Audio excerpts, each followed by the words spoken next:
नमस्कार मित्रांनो, स्वागत आहे आपल्या दुर्वीटेक चॅनलला। मित्रांनो, मागच्याच वर्षी शासनाने मुख्यमंत्री माझी लाडकी बहीण योजना सुरुवात केली।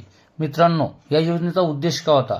लाडक्या बहिणींना आर्थिक सुबत्ता किंवा आर्थिक स्वातंत्र्य मिळावे, यासाठी महिलांना आर्थिक लाभ मिळावा, यासाठी शासनाने मुख्यमंत्री माझी लाडकी बहीण योजना सुरुवात केली। मित्रांनो, ज्यावेळेस ही योजना सुरू केली त्यावेळेसच शासनाने या योजनेला काही अटी शर्ती घातलेल्या होत्या। याचा लाभ नेमक्या कोणत्या लाडक्या बहिणींना मिळाला पाहिजे? परंतु मित्रांनो, त्यावेळेस शासनाने पडताळणी न करता घाईगडबडीत या योजनेचा लाभ व अर्ज केलेल्या जवळजवळ सर्वच महिलांना दिला। परंतु मित्रांनो, शासनाचा मुख्य उद्देश बाजूला राहिला असं शासनाच्या लक्षात आलं। पण शासनाच्या लक्षात आल्यानंतर शासनाने आज त्या लाडक्या बहिणींची पडताळणी करायला सुरुवात केली। पण प्रश्न असा आहे की बऱ्याच महिलांच्या खात्यावर पैसे यायचे बंद झाले। त्याची कारण वेगवेगळी असू शकतात, तर ती कारण काय? मित्रांनो, हे जाणून घेण्यासाठी हा व्हिडिओ तुम्हाला पूर्ण बघावा लागेल। मित्रांनो, तुम्ही जर ह्या चॅनलला पहिल्यांदा जुळत असाल तर आपलं चॅनल आता सबस्क्राईब करून घ्या, म्हणजे तुम्हाला अशाच प्रकारची नवनवीन माहिती मिळत राहील। मित्रांनो, याच्यामध्ये पैसे बंद पडण्याचं पहिलं कारण असू शकतो आपण शासनाने दिलेल्या अटी व शर्तीमध्ये किंवा पडताळणीमध्ये पात्र नसू, याच्यामुळे आपले पैसे बंद पडले असतील। आणि दुसरी शक्यता अशी असू शकते की आपण 31 डिसेंबर 2025 पर्यंत शासनाने केवायसी करण्यासाठी आपल्याला मुदत दिलेली होती।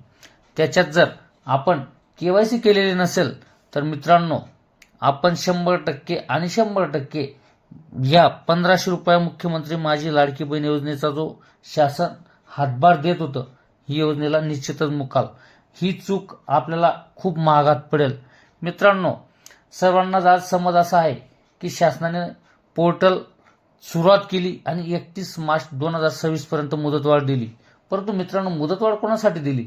ज्यांची केवायसी झालेली होती, परंतु केवायसी करताना काही अडगडीचे मुद्दे जे होते त्याच्यामध्ये होय आणि नाही अशा प्रकारचे जे ऑप्शन येत होते, त्या ऑप्शनला चुकून काही लाडक्या बहिणींकडून पर्याय चुकला, तर तो पर्याय सुधारण्याची संधी देण्यासाठी 31 मार्च 2026 पर्यंत शासनाने या केवायसीला मुदतवाढ दिलेली आहे। त्याच्यामुळे ज्यांची केवायसी झालेलीच नाही त्या तारखेपर्यंत त्यांच्या केवायसीला पर्याय नाही किंवा त्यांचा हप्ता बंद झालेला आहे, त्यांना लाडक्या बहीण योजनेचा हप्ता मिळणार नाही।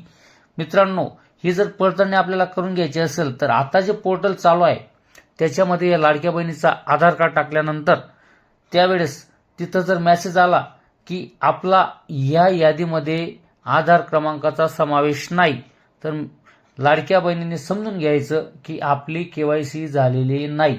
सध्या तरी त्याला काहीच पर्याय नाही। शासनाने त्या तारखेपर्यंत केवायसीची मुदतवाढ दिल्यानंतर आता तारीख गेल्यानंतर केवायसी करण्यासाठी संधी नाही, म्हणून 100% ह्या लाडक्या बहिणी त्या 1500 रुपयाच्या हप्त्याला मुकणार आहेत।